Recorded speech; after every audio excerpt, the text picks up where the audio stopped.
Hi, it's me, Dick Powles, coming to you from behind the scenes here at Up Ministries.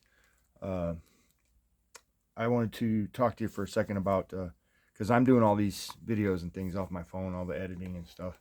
For now, I'm gonna do some technology upgrades here in the next few months or so. But anyways, I wanted to speak about these little micro SD cards and modern Android phones. So I bought one of these micro SD cards 10 years ago, let's say, for a smartphone, and I was not very satisfied with it.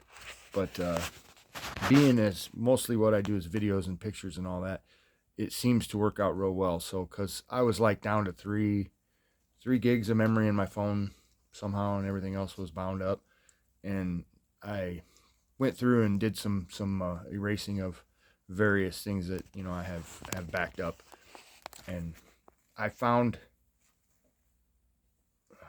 8 gigs altogether, I think, in my phone that I didn't know was in there of memory, which still, that's a good amount of memory.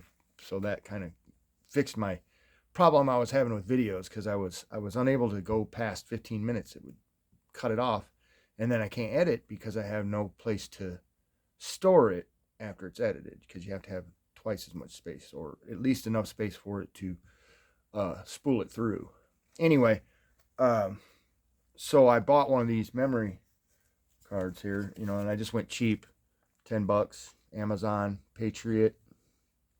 It's 128 gigabytes, and I plugged it in and formatted it, and I followed various tutorials about how to install it and this and that.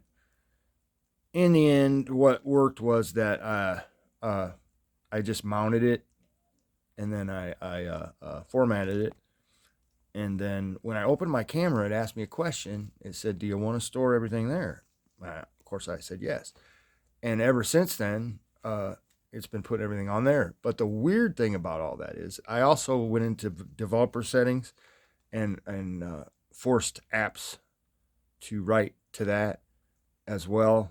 And so anyway, after I did all these things, I went back in and checked my actual phone memory, not the memory on the card, but the phone memory. Now I have 11 gigs of memory. Now I only had 8 the other day. All I did was install a video card, open it up to force or allow apps that normally wouldn't to write to it, and then checked yes when it asked me if I wanted my video or the camera to write to that. And somehow I picked up 11 gigs were on my phone, on my actual physical phone, that I didn't have before. So anyway, as an investment, especially if you're going to be doing any kind of video creation or anything that's going to take up a lot of memory, compared to the old thing, because it used to be I used the memory card 10 years ago, like I had mentioned, and I couldn't record the video directly to the card. I could record on the phone and then move it over there without some drastic changes in programming and whatnot. So technology has improved enough, at least to where you can pretty much just plug and play this without having to make the kind of modifications to the programming I had to make it work before. So if you're in the market for one of these micro SDs for your phone, and it is newer model. This is a Samsung A13 LTE. It's not new by any means. There's far better phones and far better things out there, but it's up to date, fairly up to date. I think it's only one version of Android behind, maybe.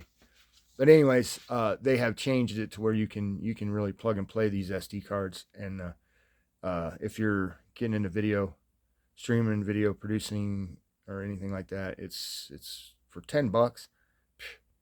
It's a great way to go. All right, thank you. God bless.